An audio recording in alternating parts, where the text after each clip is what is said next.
முதலாவது ஒரு கேள்வி வருது. ஏன் நாங்கள் சினிமா ரீதியாக பெரிய விஷயங்களை சாதிக்க முடியலை?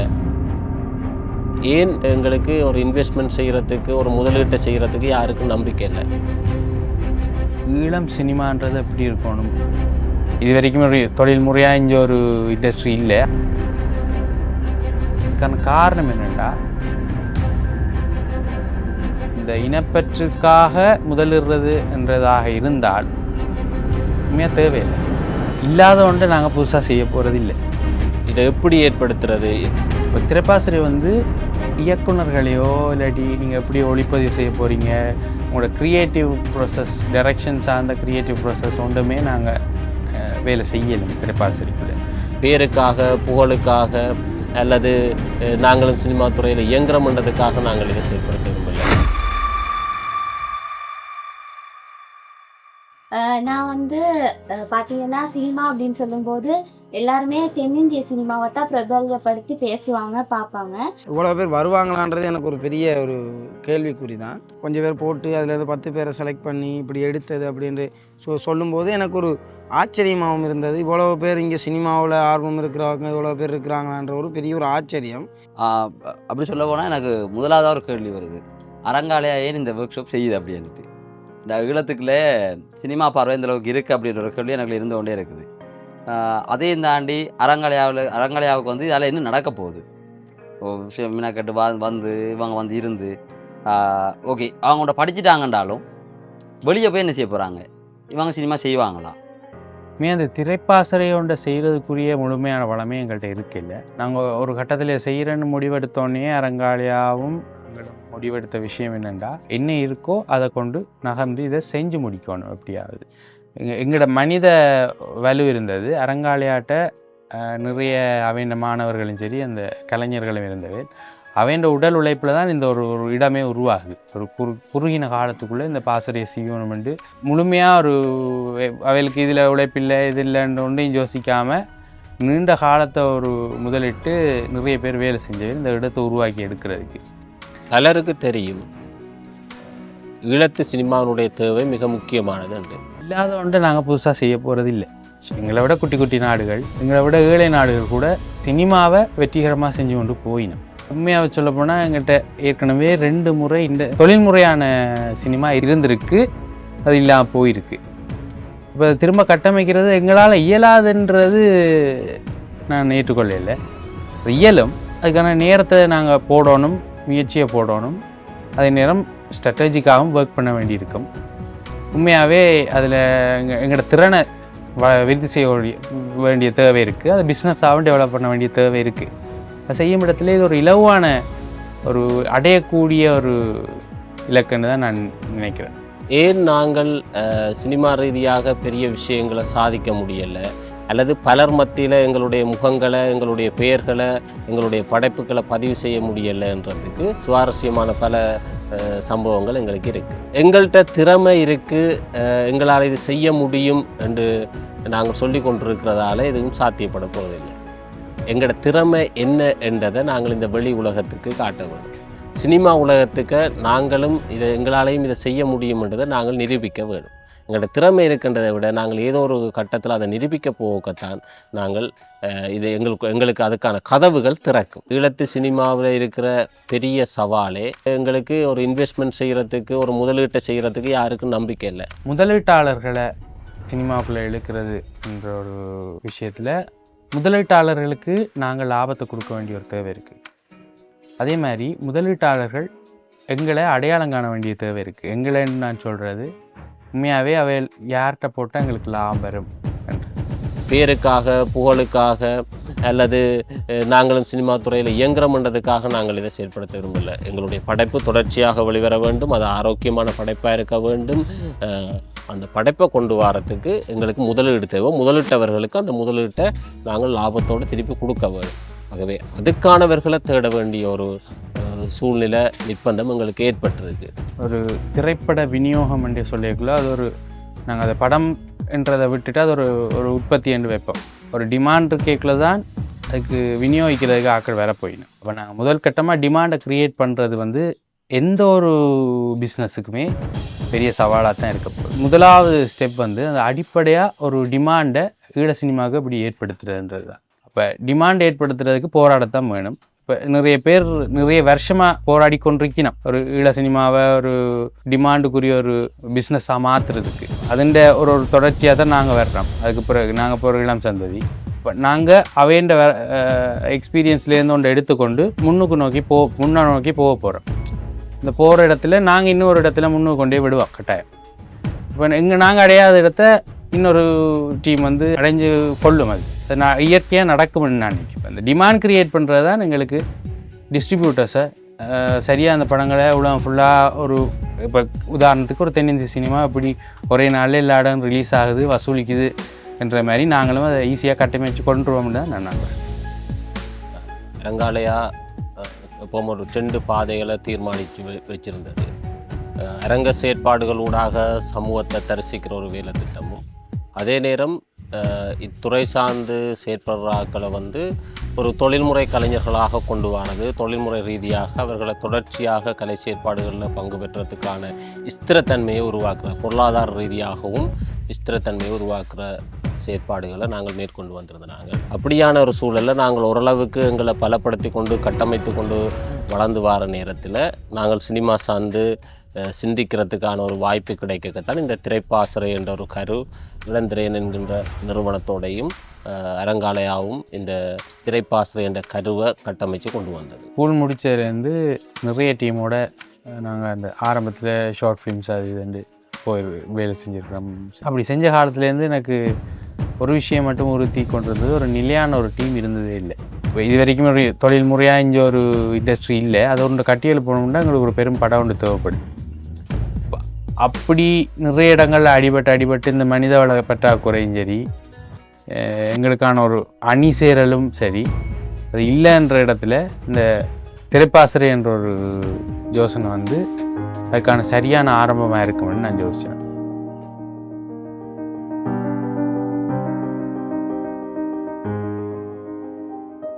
அப்போ எல்லாரும் வந்துட்டாங்க. வந்ததுக்கு பிறகு எனக்கு ஒரு விஷயம் தெரியும். அரங்காலயாவுக்குள்ளே யாரும் வந்துட்டாங்கண்டா வெளியில் போகிறதுக்கு அவங்க நிறையவே யோசிப்பாங்க. நிறைய பேர் எங்களோட டீமுக்குள்ளே வந்தாக்களாக இருக்கட்டும், யாராக இருக்கட்டும், அப்படி இவங்களும் இங்கே வந்து வெளியில் போகும்போது ஒரு விஷயத்தை ஃபீல் பண்ணுவாங்க. இங்கே போகிறதுக்கு அவங்களுக்கு கஷ்டமாக இருக்கும், அவங்களுக்கு இங்கே பிடிச்சி போயிடுமன்ற ஒரு ஐடியா எனக்கு இருந்தது. முதல் நாள் வந்து எனக்கு மைண்ட் நல்லா அப்செட்டாக தான் இருந்தேன். எனக்கு நான் ஒரு நாள் கூட இங்கே இருக்க மாட்டேன்னு வந்த அன்னைக்கு நான் நினச்சிக்கிட்டு இருந்தேன். இடம் புதுசு, பெருசாக இப்போ யார்கிட்டையும் பேசுகிறதில்ல ஓப்பனாக. அது எனக்கு கொஞ்சம் கஷ்டமாச்சு முதல் நாள் வந்து. பட் ஆனால் எனக்கு வந்து இந்த இடத்த பார்த்தோன்னே பிடிச்சிட்டான். நாங்கள் வந்து டவுன்லேயே வளர்ந்த ஒரு ஆள். அப்போ அதனால் நான் இதெல்லாம் பார்த்ததே இல்லை, குறைவு தான். எங்களோட வீட்டை முத்தமே இல்லை. அப்போ இங்கே வந்தோடனே நல்லா இருக்கே, ஊர் மாதிரி இருக்கே, அந்த மாதிரி ஒரு ஃபீல் வந்தது எனக்கு. சினிமா சம்மந்தமாக ஒரு விஷயம், ஸோ புதுசாக லேர்ன் பண்ணியிருக்க மட்டும் தான் அப்ளை பண்ணேன். எனக்கு வந்து அந்த இயற்கையோடு வாழ்கிறது பிடிக்கும். நாங்கள் வந்து இயற்கையான சூழலில் இருக்கிற ஆள் தான். ஆனால் அங்கே குளிர், இங்கே சூடு. இந்த மாதிரி ஏரியாவுக்கு வரும்போது எனக்கு அந்த சூடு வந்து ஒத்துக்காது. ஆனால் இங்கே வந்ததுக்கப்புறம் டோட்டலாக டிஃப்ரெண்ட்டாக இருந்துச்சு. ஏன்னா நான் எதிர்பார்த்து வந்தது இப்படி ஒரு சிஸ்டம் இருக்குது. நான் எதிர்பார்த்து வந்தேன் ஏதாவது ஹாஸ்டல் ஏதாவது புக் பண்ணியிருப்பாங்க, அங்கே தான் ரூம்ஸ்லாம் போட்டிருப்பாங்க, அந்த மாதிரி தான் எதிர்பார்த்து வந்தேன். ஆனால் இங்கே வந்ததுக்கப்புறமா இந்த கேம்ப் சிஸ்டம் வந்து வித்தியாசமாக இருந்தது. சினிமான்ற அந்த ஒரு கீவேர்டுக்கு மாத்திரமே வந்து நான் இதுக்கு வந்தது. சொன்னால் எந்த ஒரு எக்ஸ்பெக்டேஷனும் இல்லை, இங்கே என்ன நடக்கும் நடக்காது எதுவுமே வந்து நான் இதுக்குள்ள வைக்கல. என்னென்னு சொன்னால், அதாவது எனக்கு அதுக்குள்ள நான் இருக்க வந்து டைம் அப்படி போகுது வருதுன்றதே எனக்கு தெரியாமல் இருப்பேன். ஈவன் நாள் கணக்காகவே வந்து நான் அந்த ஃபீல்டுக்குள்ள இருந்திருக்கிறேன். எல்லாருக்குமே வயசு கூட, இப்போ நான் மட்டும் தான் வயசு குறைஞ்சா பயம் ஒன்று இருந்தது. எல்லாரும் நல்லா கதைக்கிறாங்க அந்த இது உண்டு. இப்போ எனக்கு அதை பற்றி நான் பெருசாக கதைக்கலைண்டா. உண்மையாக சொல்ல போனால் நான் வரைக்க நினைச்சிருந்தேன் ப்ரொஃபஸர் ஸ்டூடெண்ட் அந்த மாதிரி இருக்கணும்னு தான் நினச்சினேன். நான் மட்டும்தான் இங்கே ஜீரோ, ஒன்றுமே தெரியாது, சினிமா நாலேஜே கொஞ்சம் காலமாக இல்லை என்று சொல்லி வந்தேன் நான். எனக்கு இந்த திரைப்பாசறைன்றது ஒரு பூஜ்ஜியத்திலேருந்து திரும்ப ஆரம்பிக்கிற மாதிரி ஒரு முயற்சியாக பார்க்குறேன். திரும்ப இருந்து ஒரு ஃப்ரெஷ்ஷான டீமை கூப்பிட்டு எங்களோட இண்டஸ்ட்ரிக்கான ஒரு அணி சேரலை இதனூடாக செய்யலாம்னு பார்க்குறேன். சினிமாவை புரிஞ்சு கொள்கிற அளவு எந்த அளவுக்கு இருக்குது, எப்படி தேடிக்கொள்கிறோம், இந்த சினிமாவினூடாக நாங்கள் எதை நோக்கி நகரப்போகிறோம் என்ற தெளிவில்லாமல் தான் பல இளைஞர்கள் இதுக்கு செயற்பட்டு கொண்டிருக்கிறார்கள், செயற்பட வருகிறார்கள். அதில் பலர் வந்து சிலர் மட்டுமே எஞ்சி நிற்கிற ஒரு நிலைமை ஒன்று இருக்குது. எனக்கு வந்து சினிமா பற்றின பதில்னா அந்த படத்தை பார்க்குறது, அதுக்கு பிறகு அது ஓகே இதுதான் டைரக்டர் டைரக்ட் பண்ணால் மட்டும் போதும். இதில் வந்து அது சவுண்ட் பர்த்தன இருக்குது, எடிட்டிங் இருக்குது, மற்ற டிசைன்ஸ் அந்த மாதிரி இருக்குது. அவ்வளோ தான் தெரிஞ்சது. நான் எனக்கு கொஞ்சம் கொஞ்சம் யூடியூப் அந்த மாதிரி சோஷியல் மீடியா அப்படி புக் வாசித்து கொஞ்சம் சினிமா கிராஃப்டிங் பற்றி கொஞ்சம் தெரியும். ரியல் லைஃப்பை ரிஃப்ளெக்ட் பண்ணணும், இல்லாட்டி ஒரு புது லைஃப்பை உருவாக்கின மாதிரி இருக்கணும்னு அர்த்தம் இருந்தது. இதுக்கு முதல் நிறைய பண்ணியிருக்கான், ஆனால் அந்த ஃபார்மேட் தெரியாமல் எங்களுக்கு தோணுனதை எடுத்துகிட்டு இருந்தாங்க. ஜென்ரல் ஆடியன்ஸாக ஒரு படத்தை பார்க்குறது, அதில் ஸ்டோரி இப்படி ஒரு ஹாப்பி என்டிங்கோ சேட் என்டிங்கோ இருக்குது, அது அவ்வளோத்தை தெரிஞ்சிட்டு வர்றது தான் என் ஃபிலிம் பற்றின எந்த நாலேஜ். நார்மல் ஷார்ட் ஃபிலிம்லாம் எடுத்திருக்கேன். உண்மையை சொல்லப்போனால் இங்கே வந்ததுக்கப்புறமா தான் ப்ரொடியூசர்னா யார், இன்வெஸ்டர்னா யாருங்கிறதே தெரிஞ்சுக்கிட்டேன். நான் சினிமா பார்க்குறது மட்டும்தான்.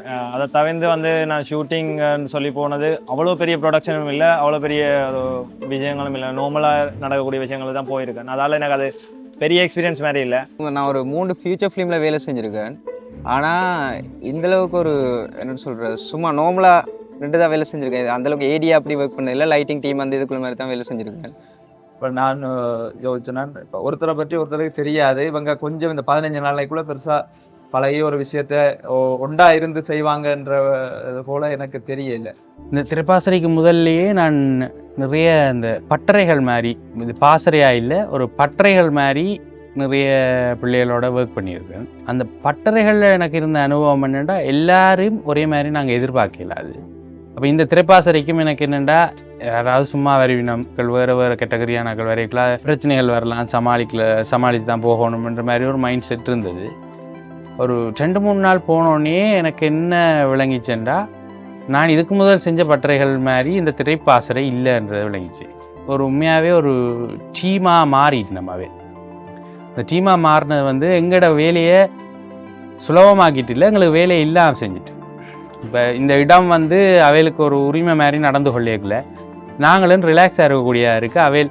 அவைல் பாட்டுக்கு தங்களோட அடிப்படை வேலைகளை அவையில் செஞ்சு கொண்டிருக்கணும். இப்போ எனக்கு டைம் கிடைக்குது, ரிலீஃபாக இருக்குன்றக்குள்ளே இந்த ஒரு நல்ல டீம் அமைஞ்சிட்டுன்றக்குள்ள என்ன பிளான் பண்ணமோ அதை விட பெருசாக கொண்டு போய் சேர்க்கணும். இவை தொடர்ந்து இருக்க போயணுன்ற நம்பிக்கை ஒன்று வந்துட்டு, அப்போ இன்னும் அவையில புஷ் பண்ணி எங்கே கொண்டு போகலாம் என்ற ஒரு யோசனை வந்துச்சு.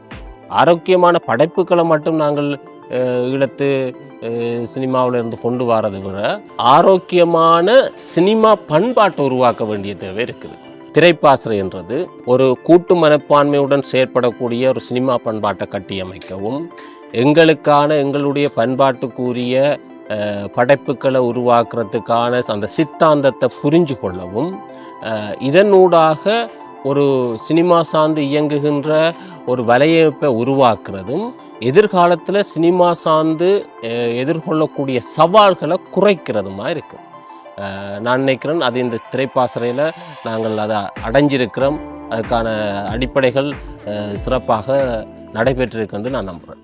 ஆனால் இங்கே வந்ததுக்கப்புறமா வித்தியாசமாக இருந்துச்சு. நான் எதிர்பார்த்த எதுவுமே இருக்கல, அதுவே ஒரு பெரிய ட்விஸ்ட் தான். இங்கே வந்து நார்மலாக எல்லாமே செட்டப் பண்ணியிருந்தாங்க, கேம்பிங் லைஃப் ஸ்டைல், அது வந்து ரியாலிட்டியாக இருந்துச்சு. ஏன்னா படம் எடுக்க போகிறப்ப செட்டுக்கு போகணும், சில நேரத்தில் காட்டுகளுக்கெல்லாம் படம் எடுக்க வேண்டியிருக்கும். அந்த டைம்லலாம் நம்ம எதிர்பார்க்கல அந்த மாதிரி. கிரவுண்ட் லெவல்லேருந்து ஸ்டார்ட் பண்ணும்போது அந்த ஸ்ட்ரகிளெல்லாம் எங்களுக்கு தெரிஞ்சிருக்கணும். அது வந்து ரீசனபிளாக இருந்துச்சு அவங்க சொன்ன ரீசனும். அடுத்தது எனக்கு ஆச்சரியமாக இருந்த ஒரு விஷயம் என்னென்னா, அங்கேருந்து நான் ரொம்ப தூரத்துலேருந்து பயணித்து வந்து எனக்கு முற்றிலும் செட் ஆகாத ஒரு கிளைமேட்டில் இருந்து அந்த பழக்கப்படாத லைஃப் ஸ்டைல் ஒன்றுக்கு வந்து ஓவர் நைட்டில் என்னால் அடாப்ட் பண்ணிக்கூடியதாக இருந்துச்சு. நான் வீட்டிலே பெரும்பாலும் இருக்கிறதில்ல, ஹாஸ்டல்லாம். ஸோ இப்போ வீட்டை வர நேரம் இருந்துட்டு எப்போவுமே இல்லை, காய்கறி வெட்டி கொடுக்குறது, புட்டு குத்தி கொடுக்குறது. ஆனால் மெயின் குக் அம்மா தான் அதெல்லாம் செஞ்சு இருந்தேன். நான் கேம்பஸில் சமைக்கிறதுக்கு பெரும்பாலும் டைம் இருக்காது. ஸோ வெளியில் இருந்தாலும் சாப்பாடு. ஸோ இங்கே வந்து நாங்களே சமைச்சு சாப்பிட்டது டிஃப்ரெண்ட் எக்ஸ்பீரியன்ஸாக நிறைய. அதுலேயே நிறைய நாங்கள் சமைக்கே சினிமா தான் காய்ச்சி வந்தோம். நாங்கள் எனக்கு வந்து நான் வீட்டு வேலை செய்கிறதே குறைவு. ஸோ இங்கே வந்து நான் நல்லா வீட்டு வேலை நல்லான்னு சொல்ல மாட்டேன், ஆனால் பழகினேன். ஸோ அது வந்து இவங்க அக்செப்ட் பண்ணாங்க. சும்மா இது நக்கல் அடிக்காமல் அந்த மாதிரி செய்யாமல் இவங்க வந்து அக்செப்ட் பண்ணாங்க. ஓகே, உனக்கு சட்டிவான கழுவ தெரியுதா? எனக்கு சட்டிவான மட்டும்தான் கழுவ தெரியும் அப்படின்னு சொன்னோன்னே அவங்க ஒரு ஓகே அக்செப்ட் பண்ணாங்க. ஸோ அதெல்லாம் எனக்கு வந்து புதுசாக ஒரு எக்ஸ்பீரியன்ஸ் மாதிரி இருந்துச்சு. ஓகே, எனக்கு வந்து இந்த இடம் வந்து நல்ல கம்ஃபர்டபுளாக இருந்த மாதிரி இருந்துச்சு. நான் வேறு எந்த சிந்தனையுமே இல்லை. எங்கிட்ட விட ஃபோன் கதைக்கிறது கூட குறைவாக இருந்துச்சு. அம்மா அடுத்தா மட்டும்தான் கதைப்பேன். மற்றபடி பிள்ளை என்ன ஃபோனே எடுக்கிறா இல்லைன்னு நான் வந்து மறந்துட்டேன், வீட்டை மறந்துட்டேன். அதான் உண்மை. இந்த நாய்கள் வந்து விளையாடுறது எனக்கு ரொம்ப பிடிச்சிருக்கும். ரெண்டும் சேர்ந்து விளையாண்டுக்கிட்டே இருக்கும் எப்பயுமே. பெண்ணா என்ன செய்யணும், அந்த ஆண் நாயை போய்ட்டு கொஞ்சம் அது திருப்பி அது இது கொஞ்சம் எனக்கு லேட்டராக தான் தெரிய வந்துச்சு இதோட அம்மாவும் மகனும் அப்படின்னு சொல்லிட்டு. கும்பாவும் மிக்கியும். கும்பா கொஞ்சம் டெரரான ஆள். கும்பாவோட நான் பெருசாக இன்ட்ராக்ட் பண்ணுறதில்ல. பட் அதுக்கு பிறகு போக போக ஓகே, அவர் வந்து எங்களோட நல்ல மிங்கிள் ஆகிட்டார். மற்ற மிக்கி வந்து அவள் வந்து ஆரம்பத்திலேருந்தே நல்ல க்ளோஸான ஒரு ஆள் மாதிரி தான் இருப்பாள். அவையோட ஒரு டேபிள் இருக்கு, அந்த டேபிள் அவள் நான் படுத்துக்கிட்டு இருந்தேன்னா பக்கத்துலேயே அவையே வந்து படுத்துருவாள். அவள் அப்போ எங்களோட வீட்டை நாய்க்குட்டி இருக்குது.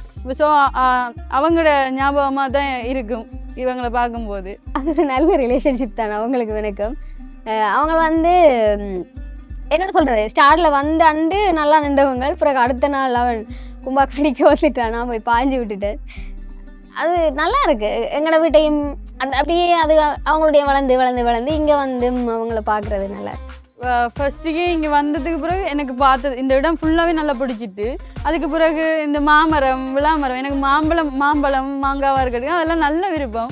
ஸோ அதனால் மாமரத்தை பார்த்து ஐயோ மாமரமா அந்த ஒரு ஃபீலில் இருந்தேன். அதுக்கு பிறகு வந்து கிணத்தடிக்கு குளிக்க போனோம். கிணத்தடிக்கு குளிக்க போக்குள்ளே தான் பார்த்தா எங்களது வந்து நல்ல மூடியை கட்டி அப்படி இருக்கும், வெக்கையாக இருக்கும். குளித்து முடித்த பிறகு வேறுக்கும், அந்த மாதிரி தான் இருக்கும். பட் இங்கே பார்த்தா நல்ல திறந்த வழி, பெரிய கிணறு என்றதால் நல்லா ஹாயாக குளிக்கலாம்.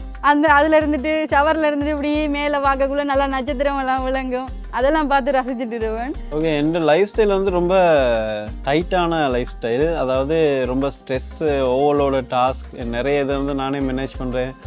அப்படி இருக்கும்போது இங்கே வந்து கொஞ்சம் ரிலீஃபாக இருக்குது. ஏன்னா இப்போ நான் ஃபோன் நோண்டுறது குறைஞ்சிருச்சு, லேப்டாப் பார்க்குறது குறைஞ்சிருச்சு, அடுத்து நேச்சுரல் என்வாயன்மெண்ட்டாக இருக்குது.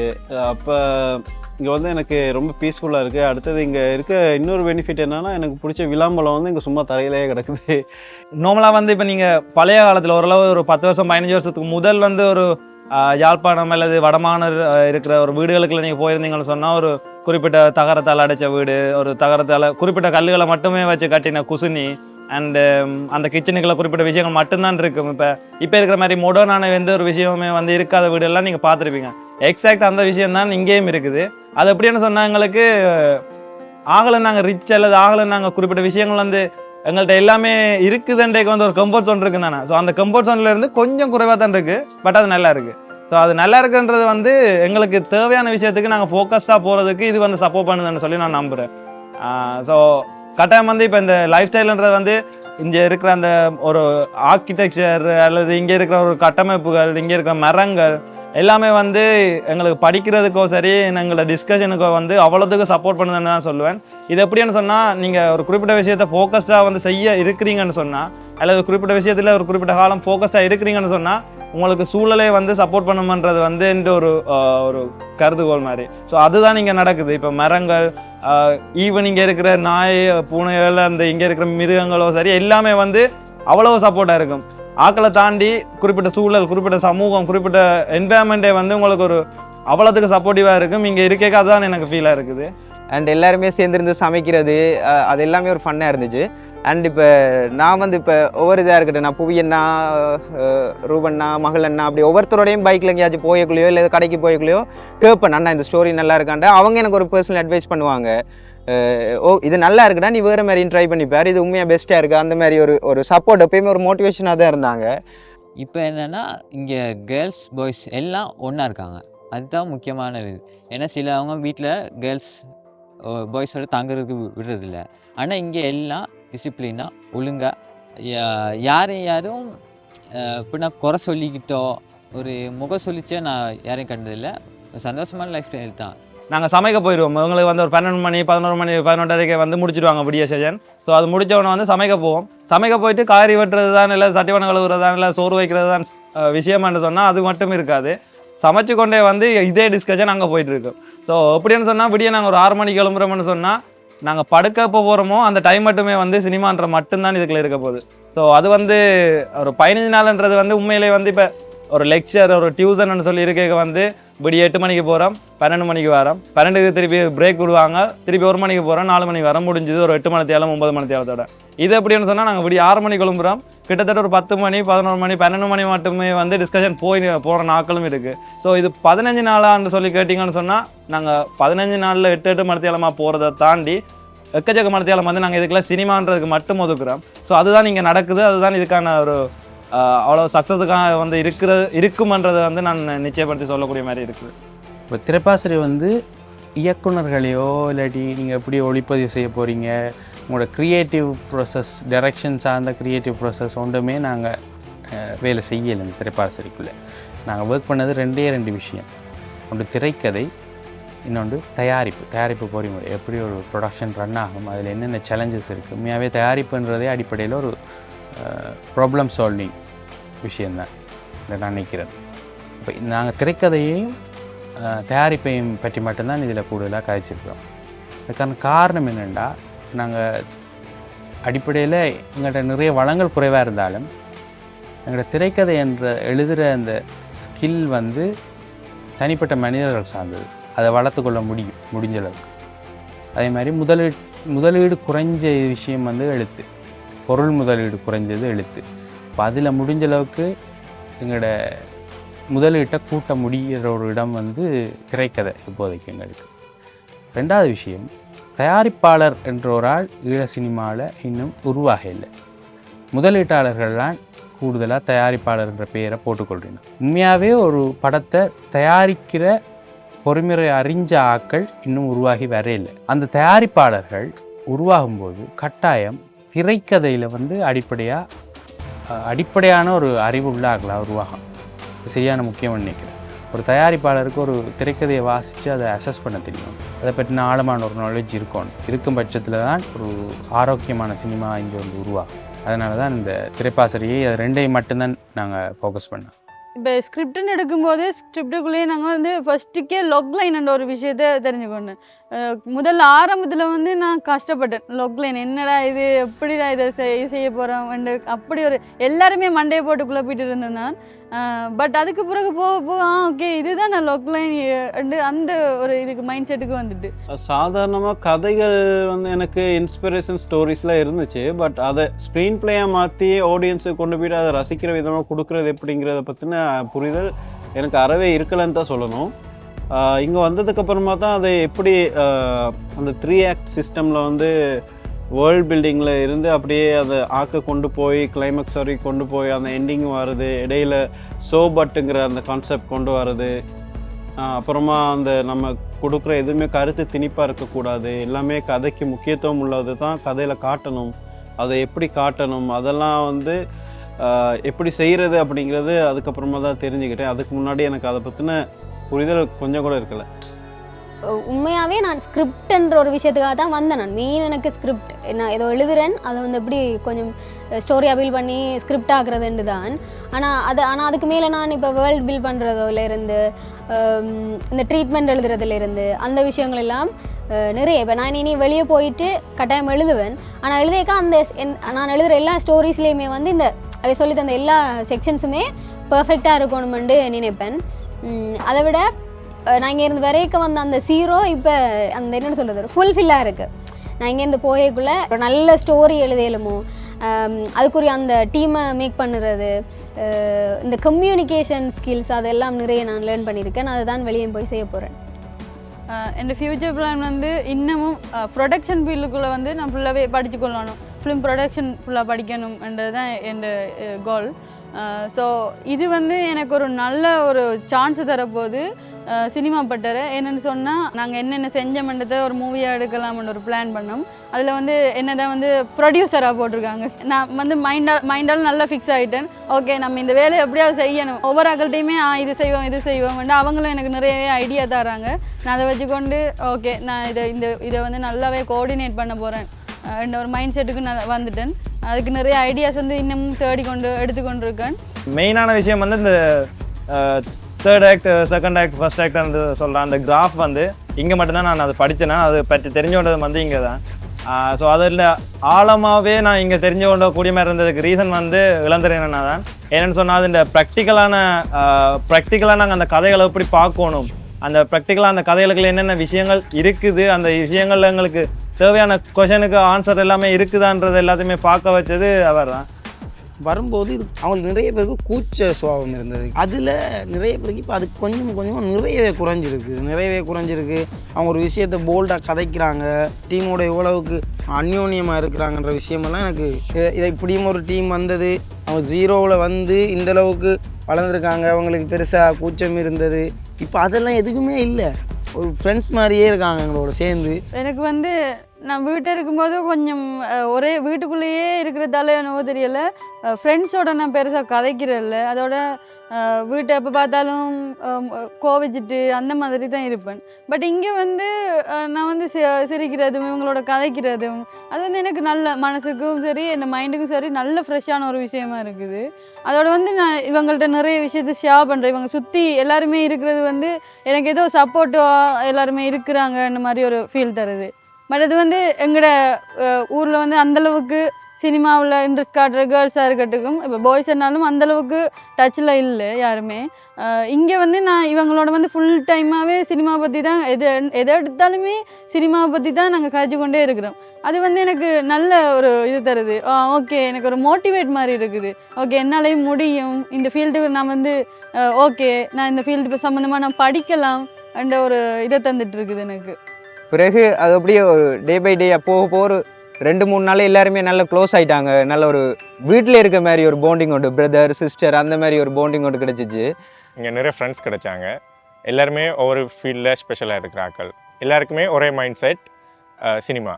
ஸோ அந்த ஒரே மைண்ட் செட் பீப்புளோட இருக்கீங்கன்னா நாங்கள் எங்களை அறியாமல் உடனே வைபுகளை செட் ஆகிடுவோம். இந்த கிருஷாந்தன் அடிக்கடி சொல்லுவார் கரெக்டர் ஆக் அப்படின்ற உண்டு. அது இவங்களில் இருக்கிறத நான் ஃபீல் பண்ணுறேன். முதல் நாள் கிருஷாந்தனாவாக இருந்தாலும் சரி, இல்லை வசந்த் சிலன்சராக இருந்தாலும் சரி, ஆராய்ச்சி வந்து கிளாஸ் எடுக்கல பேசாமல் எல்லாம் அப்படியே கீழே இருந்து அவங்க சொல்கிறத கேட்டுட்டு மட்டும் தான் இருந்தது. ஒன்றுமே கைக்கல, அவங்க சொல்கிறதெல்லாம் சரி அது மாதிரி கேட்டுக்கொண்டே இருந்தது. இப்போ 2ஆம் நாள் 3ஆம் நாள் போய் இவங்களுக்குலாம் அது ஒரு டிஸ்கஷனாக மாறுது. அப்படி எல்லோரும் கதைக்க வலிக்கிறாங்க, ஒரு விஷயத்தை பற்றி அப்படியே கதைக்க வலிக்கிறாங்க. அதுக்கு பின்னுக்கு இருக்கிறது இப்போ எங்கே போனாலும் ஃபர்ஸ்ட் டேக் லோக்லைன், என்னத்தை எடுத்தாலும் லோக்லைன். இப்போ நான் சமைச்சோன்னு தானே லோக்லைன் என்னது இதில் என்னது மற்ற என்ன புரோட்டோகனிஸ் இல்லை. உண்மையாக வரக்கையில் ஒருத்தரை தெரியாது. இப்போ எனக்கு உண்மை இதுக்கு சொல்லணும்னா எனக்கு நான் கிஷாந்த நாடு எங்கிட்ட சரி, பிரதீப் நாடு எங்கிட்ட சரி, வரப்போகிற ஆக்கில் ஒரு 15-20 ஷார்ட் ஃபிலிமில் வேலை செஞ்சுட்டாண்டு வைங்களேன். நீங்கள் ஒரே ஒரு ஷார்ட் ஃபிலிம் எடுத்துருக்கீங்களா, ஒரே ஒரு ஃபிலிமில் வேலை செஞ்சுருக்கிறீங்க. அப்போ அவங்கள விட உங்களுக்கு வயசு தான் கூடவா இருக்குமே தவிர எக்ஸ்பீரியன்ஸ் எந்த அளவுக்கு இருக்கும். நீங்கள் சொல்கிறது அவங்க கேட்பாங்களா? இப்போ நான் ஒரு 10 படம் செஞ்சுட்டேனே, இவர் என்ன ஒரு படம் தானே செஞ்சுருக்கார் அப்படின்னு தானே யோசிப்பாங்க. அது எந்த இடத்துக்கு நீங்கள் சாத்தியப்படுத்துவீங்க? அவங்க நீங்கள் சொல்கிறதெல்லாம் கேட்குறது அவங்க தயாராக இருப்பாங்களா அப்படி கேட்டுது. பெரிய டிரெக்டர்ஸ்ட்டு இருந்தால் நாங்கள் லேர்ன் பண்ணணும் மண்டி இல்லை. எல்லாருக்குமே எங்களையும் விட ஏதாவது ஒரு விஷயம் தெரிஞ்சிருக்கும். ஸோ எங்களோட அவங்க மிங்கிலான விதம் நல்லா இருந்து எங்களுக்கு அவங்க கீழையும் பார்க்கல மேலையும் பார்க்கல. ஸோ அவங்க எங்களோட ஒரு ஆளாக தான் இருந்து எல்லாமே சொல்லி தந்தாங்க. ஒரு ஃப்ரெண்ட்ஸ் எப்படி சொல்லி தருவானோ, எக்ஸாமுக்கு முதல் ஃப்ரெண்ட் எப்படி சொல்லி தருவானோ அப்படி தான் இல்லைன்னு சொல்லி தந்தாங்க. இப்போ வந்து நான் ரொம்ப ஃப்ரீயாக ஃபீல் பண்ணுறேன், ஸ்ட்ரெஸ் எல்லாம் இல்லாமல். அடுத்ததாக நல்லா கைட் பண்ணக்கூடியவங்க இருக்காங்க. பிரதீப் அண்ணா அப்புறம் இளந்திரையனாலாம் வந்து ரொம்ப நாலேஜபிளாக இருக்காங்க. அவங்ககிட்ட எது கேட்டாலுமே ஒரு பதில் இருக்குது. அவங்களோட எக்ஸ்பீரியன்ஸ் அந்த அளவுக்கு இருக்குது. இப்போ அன்னைக்கு வந்து அவங்க செஞ்ச மூவிஸ் எல்லாம் ஸ்க்ரீன் பண்ணாங்க. அப்போ மூவி போகும்போது என்னடா இது இப்படி மொக்கையாக இருக்குது அப்படின்னு நான் மனசுக்கு யோசித்தேன். போக பார்க்கும்போது கடைசியில் மதர்ஸி காட்டும்போது வாவ்னு சொல்கிற அளவுக்கு இருந்துச்சு. அதில் எனக்கு தெரியும் நிறைய சீன் கட் ஆகிருக்கு, க்ரீன் ஸ்க்ரீன்லாம் ரிமூவ் பண்ணலை அப்படின்னு தெரிஞ்சாலுமே அந்த படத்துக்கு அவ்வளோ எஃபர்ட் போட்டிருக்காங்க, ரொம்ப செலவழிச்சிருக்காங்க. அந்த ஸ்க்ரீன் பிளேலாம் ரொம்ப பிளான் பண்ணி செஞ்சுருக்காங்க. அதெல்லாம் யோசிக்கும் போது ரொம்ப இம்ப்ரெசிவாக இருந்துச்சு. அதாவது அவங்களோட ப்ரோக்ரஸ் எந்த அளவுக்கு இருக்குன்றதை எங்களால் தெரிஞ்சிக்கக்கூடியதாக இருந்துச்சு. சினிமான்றது எல்லாத்துக்குமே முக்கியமான ஒன்று தானே. அது அரங்காலயாவிலேருந்து ஆரம்பிக்கிறது ரொம்ப சந்தோஷமாக இருந்துச்சு. புதுசாக வந்திருக்க ஆட்கள் வந்து எல்லாருமே வேறு இடத்துல உள்ளவங்க. நாங்கள் எல்லாருமே வேறு இடத்துலேருந்து வந்திருக்கிறதுனால இங்கே வந்து எல்லாரும் ஒன்றாகும்போது எல்லாரும் சகஜமாக பழகிடுவோம், பேசிடுவோன்ற நம்பிக்கை இருந்துச்சு. அவங்களும் அப்படிதான். அவங்களோட லட்சியம் வந்து பெருசாக இருக்கிறதுனால அவங்க எங்ககிட்ட அணுகிற விதமும் நாங்கள் அவங்களோட பேசுகிறதும் ஒத்து போணுச்சு. இந்த சினிமாவை கற்றுக் கொடுக்க வந்தவங்க, எங்களுக்கு எப்படி சொல்கிறது, வளவாளர்களாக வந்தவங்க, அவங்க எல்லாருமே சில விஷயங்களை அவங்கள்ட்ட இருந்து பிடிச்சிருக்காங்க. அவங்க சொன்னாங்க, அவங்க அந்த டிஸ்கஷனில் சொல்கிறாங்க, இவங்கள்ட்ட இந்த திறமை இருக்குது, இவங்கள்ட்ட இது இருக்குது, அப்படி இப்படின்ட்டு அவங்கள செப்ரேட் பண்ணி இவங்க இதுக்கெல்லாம் செட் ஆவாங்கன்ற லெவலுக்கு அவங்க வளர்ந்துருக்காங்க. அவங்கள்ட்ட இருந்து அந்த விஷயம் வெளிப்பட்டு. மற்றது அவங்க இப்போ அவங்களோட ஃபீல்டை கண்டுபிடிச்சிட்டாங்க. எல்லோரும் சினிமாவுக்கு நான் என்னவா வரப்போகிறேன்றதை கண்டுபிடிச்சிட்டாங்க. நான் டைரக்டரா, ஆர்ட் டைரக்டரா, ப்ரொடியூசரா, மியூசிஷியனா, லிரிக்ஸிஸ்டா, ரைட்டரா, லைட்டிங்கா, கோஸ்டியூமா, அவங்க இப்போ எல்லாத்துக்கும் நான் டைரக்டர் ஆகணும் வந்த ஆக்கள், அந்த மைண்ட் செட்டோட வந்த ஆக்களுக்கு எல்லாத்துக்கும் இல்லை நான் சினிமாவுக்கு எந்த ஃபீல்டுக்கு இருக்க போகிறோன்றதை கண்டுபிடிச்சிட்டாங்க. அடுத்த கட்டம் வந்து நான் எங்களுக்கு ஜூம் மீட்டிங் நடக்கும்போது கேட்டேன், அடுத்து சினிமா தான் பண்ண போகிறோன்ட்டு ஓப்பனாக சொல்லிட்டாங்க, ஒரே வார்த்தையில் முடிச்சிட்டாங்க. அப்போ இங்கே வந்ததுக்கப்புறமா அதுக்கான ப்ரொசஸ் தான் போகுது. ஸ்டெப் பை ஸ்டெப் நாங்கள் படிச்சுட்டு போகிறோம். கதை செலக்ட் பண்ணணும், கதை நாங்களே க்ரியேட் பண்ணணும், அதில் வந்து பெஸ்ட்டான ஒரு கதையை செலக்ட் பண்ணோம். திருப்பி குரூப்பாக சேர்ந்து அந்த கதையை இம்ப்ரூவ் பண்ணுறதுக்கு ஒர்க் பண்ணுறோம். இப்போ அந்த கதைக்கான இன்வெஸ்டர் கிடச்சா அதை வந்து ஃபில்மாக மாற்றுவோம். இப்போயுமே டாக்குமெண்ட்ரி மாதிரி ஒன்று சின்னதாக செஞ்சுக்கிட்டு இருக்கோம். ஸ்கிரிப்ட் டெவலப்மெண்ட்ன்றது இதுன்ற ஒரு திட்டமாக இருந்தது. 3 ஷார்ட் ஃபிலிம்ஸ் டெவலப் பண்ணி எடுக்கணுமென்றது அது ஒரு பயிற்சியாக இருந்தது. அவையில் ஒரு பயிற்சி கூடாக 3 திரைக்கதைகள், சின்ன திரைக்கதைகள், சின்ன படங்களுக்குரிய குறும்படங்களுக்குரிய திரைக்கதைகள் எடுக்கிறன்ற ஒரு திட்டம் இருந்தது.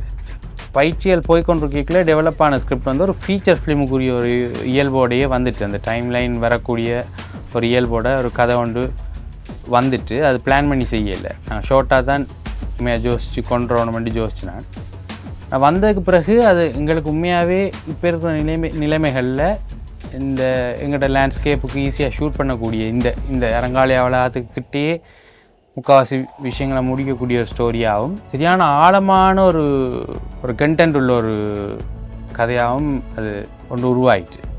இப்போ இதை முழுமையாக இன்னும் விருத்தி செஞ்சு ஒரு படமாக நாங்களே தயாரிக்கக்கூடிய ஒரு பெரிய பொட்டன்ஷியல் அதுக்கு இருக்குன்றது எங்களுக்கு விளங்கிட்டு. இப்போ ஷுவராக அதுவும் டீம் நல்லா இருக்குது, அதை டெடிகேட் பண்ணி இன்னும் டெவலப் பண்ணலாம் இருக்கிற நாட்களில் கூட ஒரு இன்னும் அதை புஷ் பண்ணலாம் ஸ்கிரிப்டைன்றது ஒரு கான்ஃபிடென்ட் வந்துட்டு. எதுக்காக துவங்கி நம்ம திரைப்பாசரை அதை உடனடியாகவே செய்யணும் என்ற ஒரு உத்வேகம் வந்துட்டு, டிலே பண்ணக்கூடாது.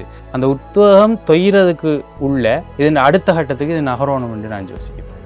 இப்போ ஒரு சினிமாவை உருவாக்கி அதை வெளியில் மார்க்கெட் பண்ணி அதை கொண்டு போய் மக்கள்கிட்ட சேர்த்து அது மூலமாக ஒரு லாபத்தை அடைகிறதுல இங்கே ஒரு பெரிய சவால் இருக்குது. ஆனால் வெளியில் இருக்கிற எங்களோட ஆட்கள், இப்போ புலம்பெயர் தமிழர்கள், மற்ற வெளிநாடுகளில் இருக்கக்கூடிய மற்ற எங்களுடைய சொந்தங்கள் எல்லாரும் வந்து ஈழத்தில் இருந்து நல்ல சினிமாக்களை தொடர்ந்து எதிர்பார்த்து கொண்டிருக்காங்க.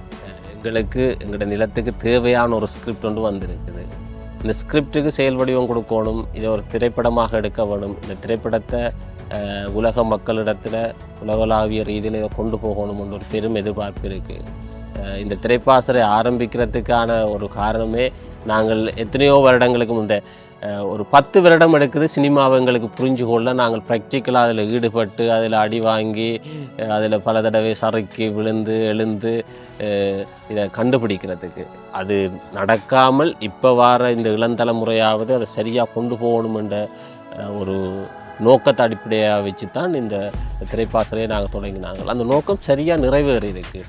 ஒரு 3 மாதம் செய்ய வேண்டிய வேலையை நாங்கள் ஒரு 15 நாளில் இந்த திரைப்பாசலை பங்கு பெற்றவர்கள், இந்த தோழர்கள் செய்திருக்கிறார்கள். இதை ஆரம்பித்தவர்கள் என்ற வகையில் இதை அடுத்த கட்டத்துக்கு நாங்கள் இது ஒரு படைப்பாக இந்த உலகத்துக்கு கொண்டு வரணும் என்று விரும்புகிறோம். அது எப்படி கொண்டு வர போகிறோம், எங்களில் யார் அந்த நம்பிக்கையை ஏற்படுத்த போகிறார்கள், இந்தளவு உழைப்பையும் நாங்கள் பயனுள்ளதாக மாற்றுறதுக்கு நாங்கள் இதை கட்டாயம் திரைப்படமாக வெளியில் கொண்டு வர வேண்டும். இது திரைப்படமாக வெளியில் வருகின்ற போது இந்த திரைப்பாசறை எவ்வளவு பெருமதி மிக்கது என்றதை பலரும் உணர்ந்து கொள்ள வாய்ப்பு இருக்குது. ஒரு இளம் தலைமுறை இளைஞர்கள் இந்த சினிமாவில் இருந்து கொண்டு ஒரு வெற்றியை, ஒரு சாத்தியப்பாட்டை சினிமாவில் ஏற்படுத்தியிருக்கிறார்கள் என்றதுக்கு இந்த படைப்பு நல்ல ஒரு பதிலாக இருக்குமென்னு நம்புகிறேன். அப்படி பார்த்தா இந்த படைப்பை நடைமுறைப்படுத்துறதுக்கு, படைப்பை வெளிக்கொண்டு வரதுக்கு எங்களுக்கு நாங்கள் முதலீட்டாளர்களை தேட வேண்டிய ஒரு சூழ்நிலை தான் இப்போ எஞ்சிருக்கு. அதுதான் எங்களுக்குள்ள ஒரு பெரும் கேள்வியையும் ஏற்படுத்தியிருக்கு. எனக்கு தெரிஞ்சு இப்போ முழுமையாக ஒரு 100 பக்க ஸ்கிரிப்டை கேட்டு இன்வெஸ்ட் பண்ண இன்வெஸ்டர்ஸ் இல்லை. அதே மாதிரி இதுக்கு முதல் லாபம் வந்திருக்கு, ஓகே இவைகளுக்கு இன்வெஸ்ட் பண்ணால் காசு கிடைக்கும் என்று சொல்கிறதுக்கு இங்கே ஆக்களும் இல்லை எனக்கு தெரிஞ்சு. ஓகே, வெறும் எனக்கு காசை கொடுக்குறேன், முதலிடுறேன், பிஸ்னஸ் ஆகுது என்ற ஃபினான்சியர்ஸும் இங்கே இல்லை. இப்போ இது உருவாக்கப்பட வேண்டியது. இன்னொன்று, இன்வெஸ்டர்ஸ் வந்து ஒரு பாவப்பட்டோ இல்லாட்டி அது உணர்ச்சி வசப்பட்டோ எங்கள்கிட்ட முதலிடக்கூடாது, எங்கள் மாதிரி கலைஞர்கள்ட்ட. இப்போ பொதுவாகவே நிறைய முதலீடுகள் உண்மையாக இளம் சினிமாவுக்குள்ளே வந்து கொண்டிருக்கு.